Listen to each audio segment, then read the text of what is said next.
Stephanie. Welcome to my hot seat and welcome to Telecom Stars and Cars Capacity Europe edition. Thank you so much, Isabel. And as you know, there's no such thing as a free ride. So the price of your ride today is an interview with me. Okay. Are you ready? Oh, always ready. I know you're always ready, Stephanie. This is not your first go on the hot seat, so.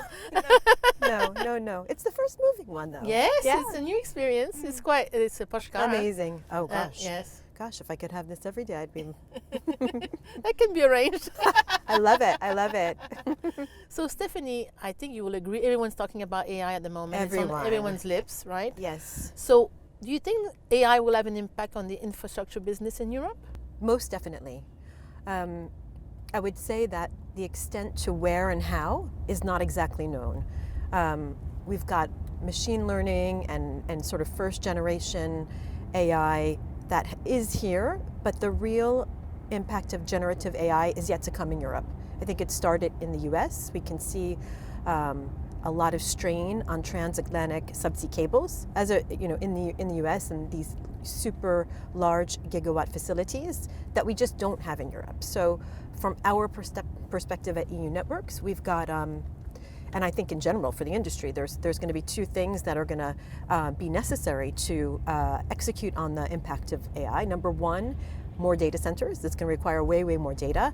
And also we see at euNetworks that there will be a trend on moving those data centers from tier 1 to tier 2 cities and even tier 3 cities. We already see some of that happening as land and power are scarce. And we know as well that the impact, the power is scarce already, and the requirements of data transmitting back and forth in real time will create a lot of a need for power. So yes, it will have a tremendous impact. Where and how, I still think is honestly yet to be seen. But at euNetworks, we're purpose-built for the trends in connectivity. We're nascent in building our very dense, very state-of-the-art fiber networks in Europe around originally demands for the most discerning consumers of bandwidth in the world, and we still do that today, and we are ready. We're ready to invest. Our investors believe in it. We know it's going to have tremendous impact on our own businesses, how we run our businesses, how our customers run our business, and we're looking forward to getting ready to prepare for that. So I guess AI will be a trigger of innovation, and we need more and more innovation and innovators in our industry. euNetwork, are you an innovator? How do you intend to lead in the innovation space? We are.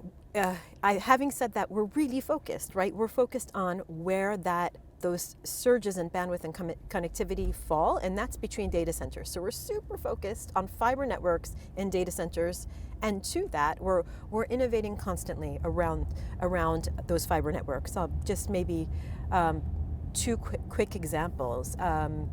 We use our subsea cables. We've taken technology from the oil and gas sector, and we make sure those subsea cables are buried far in the sands and micro-routed so that we can address reliability, which is a really key need for our customers, of course.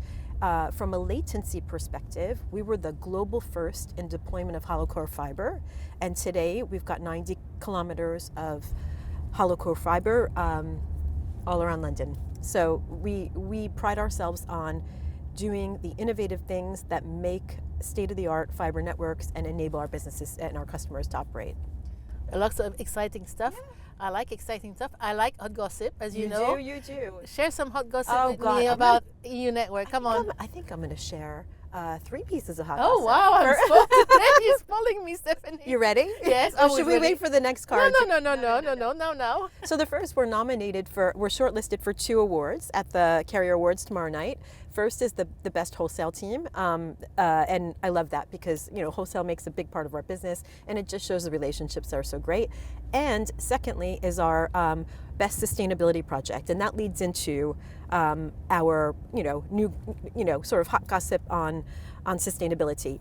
You remember when you interviewed Paula in January at PCC, and she told how can I forget? No, you can't. She's wonderful. She talked a lot about the need to call our ecosystem into call for action amongst the ecosystem. We cannot tackle sustainability alone. And she talked about a carbon service tool that we had developed. Since then, we've rolled it out to all of our customers, so our customers can calculate their carbon footprint on every service that euNetworks delivers, and therefore, help manage their sustainability needs and further the ecosystem partnership.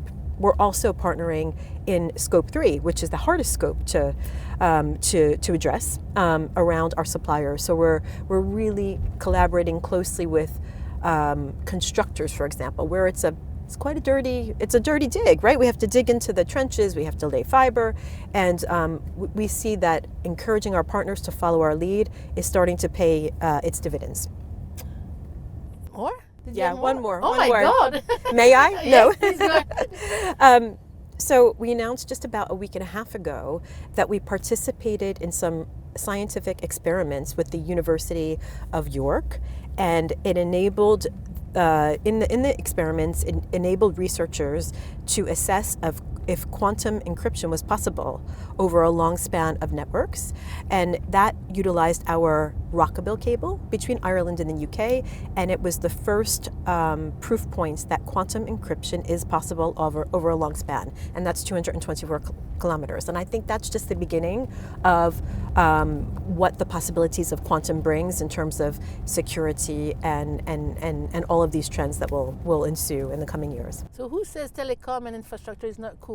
It is I mean, cool. it's so amazing. It is cool. I mean, look at us, right? Yes, Very you're cool. Right. You're right. And to close us on the interview, you've been president of euNetworks for 10 months now. It goes fast, and time flies when you're having fun. Super fast. How is it? Tell me. It's wonderful. To be honest, I think I've always worked for wonderful companies, but this is a very, very special place with wonderful people, a very, very sharp focus. We're not distracted, a passion for customer delivery and innovation.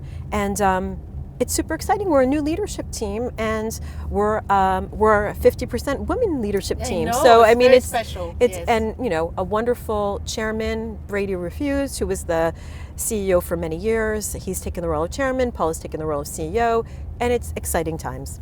I agree with you. It's so amazing. It's always lovely to have you on my hot seat. And it's always lovely to be with you, Isabel. And tomorrow you're going to the awards? Yes, You have your yes. dress, everything I ready? do. I won't tell you about that, hot gossip. You can come and look at me and tell me what you think. I'll see you tomorrow Yes. at the awards. Looking forward to it, Stephanie. Me too. Thank you so much. Merci It's beaucoup. lovely. Yes, Always thank you. lovely to have you. You too. Thank you, and have a great continuation of the conference. You too. You too. Thank you, Stephanie. Thank you so much, Isabel.